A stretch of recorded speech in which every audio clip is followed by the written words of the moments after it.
Hello and welcome back to the Fit and Healthy Athlete podcast and YouTube show. I'm your host, Dr. Kirsten Lauritsen, and if you're just joining us today for this episode, we are in a series. We're talking about recovery. We're talking about sports recovery. And if you've missed the previous two episodes, definitely make sure to go back and take a look at those episodes because they are going to start you out with why recovery is important, how we really adapt to the training and the training loads that we do, which happens in the times of recovery, and a lot of the different things that go into helping an athlete recover really well. So we are going to talk today about an athlete of mine who went from really poor recovery, and that really, we're going to go a little bit deeper behind. It's not just about protein and making sure that you are eating enough of certain types of foods. And we're really going to kind of lift the hood on what it was like to work with me one-on-one and how we help this athlete go from really poor recovery to ultimately recovering very, very well and optimizing all of his systems so that he could really focus on his training and the performance that he wanted to see instead of having to constantly try to manage this day to day. I don't know if you've experienced this, if you're struggling with recovery, but it's just constantly trying to figure out, okay, well, where am I at today? What can I do? What do I feel like doing? To really being able to optimize and maximize his training sessions. So let's jump in. So one of the things that this athlete was particularly experiencing, really not recovering very well. So what I mean by that is he was spending like at least anywhere between 2 to 4 days recovering after certain types of sessions, especially if it was like a really hard long bike ride or a really intense training, strength training session. These are the types of things that can really impact your ability to train more and really get that volume that you need, especially when you're going to be doing Ironmans or these really long kind of like ultra endurance races. It's really critical that we get that recovery down so that you can train and get that load up, because if you are missing that aspect, this is where a lot of people end up on race day feeling really broken down, feeling really fatigued. And then they get to the end of the race and they feel even worse. It takes a really, really long time to recover after a race. So, this is really the process of going from where we have athletes who feel really fit, fatigued, and symptomatic as they get to race day. They go through their training season and they just get more and more, in essence, broken down, really bringing them to the flip side, which is being really fit and healthy as you get to race day. This is that feeling full of energy and not having any injuries and just feeling really ready to go on race day. It's totally possible. And a lot of athletes do it. And this is kind of that difference between why a certain athlete ends up on race day feeling amazing and another athlete feels like they're barely holding it all together. And really, this is such a big contrast for many athletes who go into race day feeling really excited, but they also have a lot of pain. They have a lot of inflammation. They have a lot of fatigue.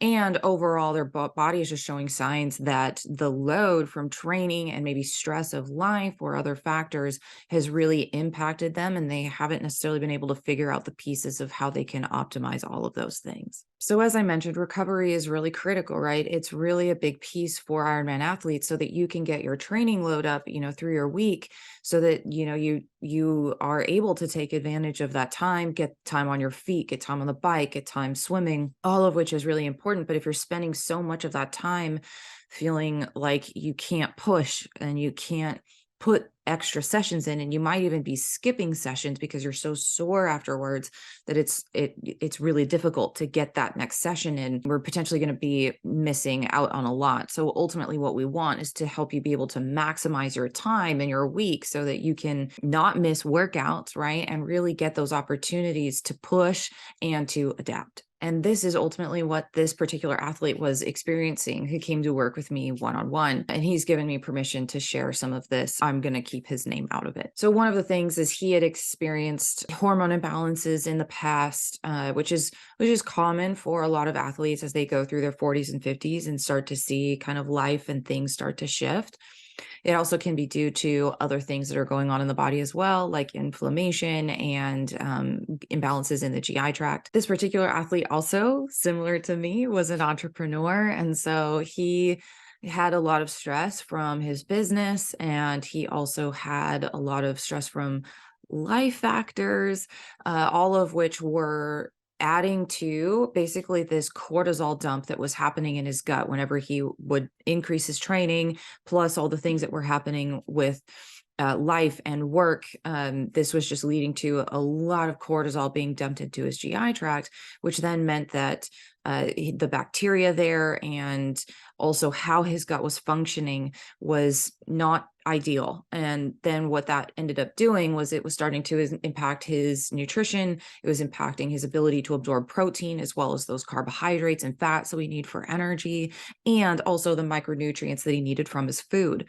So this was then impacting his hormones. It was impacting his joints. It was impacting his muscles. And this is part of the reason why he was experiencing such difficulty with recovery. In addition, he also had, because of some of that stress, because of part of the reason why some intestinal permeability can happen in the GI tract is because with that increased stress on the nervous system and a dysregulated nervous system, what that means is that a lot of that blood is going to be everywhere else but the GI tract. That decreased blood there means that the GI tract is kind of under stress, and it's really hard to be able to process food and absorb food and all of those things. So this is one of those reasons why we really want to make sure that the gut is functioning well. And in addition to that, we also saw he had a lot of inflammation that was affecting his kidneys and his liver. And so there were a lot of foods that he needed to avoid, which also made it difficult for him as far as nutrition choices. And so it was all sort of adding up for this athlete. So here's what we did. Well, number one, we worked on his gut. We've helped heal the lining. We worked on restoring balance to the bacteria in the gut. And then on top of that, also, we helped him to build up his levels of short chain fatty acids, one of those being butyrate and acetate. You can pull a lot of labs. You can pull labs that will show you all of these things for an athlete, which is really helpful because it helps us to tie together where that difficulty in recovery is coming from. And it also helps us to get very specific for you with your plan. In addition, also, these short chain fatty acids, they influence your mitochondria, which means they influence your ability to perform and at time to fatigue. They help with energy. And this really helps you also with all of these things working on the gut. It really helps you to be able to absorb food well, and the amount of nutrients that you need. It helps us to avoid micronutrient deficiencies, which are so common in athletes. And so this leads me then to the second thing that we worked on, number two, is nutrition. It's not just about protein. Yes, protein is important. Your timing with protein is important right after your workouts, and all of that is critical. Along with that protein, we also increased the levels of protein around the foods that he had to avoid, like dairy and certain types of foods and certain types of proteins that can irritate other joints and aspects of the body. On top of that, though, we also gave him, we really worked on this full system approach, because what was very clear was that this particular person, this body, was experiencing a lot of inflammation. So had we just said, well, just eat more protein or just eat more fiber, his gut wouldn't have necessarily been able to handle all of that fiber, and he wasn't really absorbing that protein very well, and he had to avoid so many different types of protein. So it just led to a lot of confusion and a lot of frustration around all of it.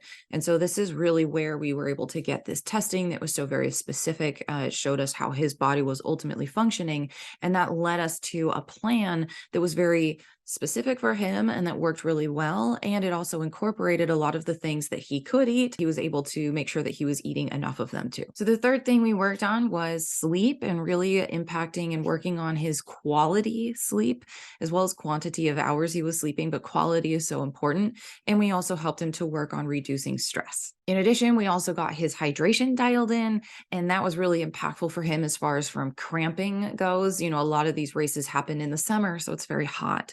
And when we have difficulty with the GI tract being able to absorb food, we also have difficulty with it being able to absorb our hydration as well. And some of our hydration choices can impact our GI tract too.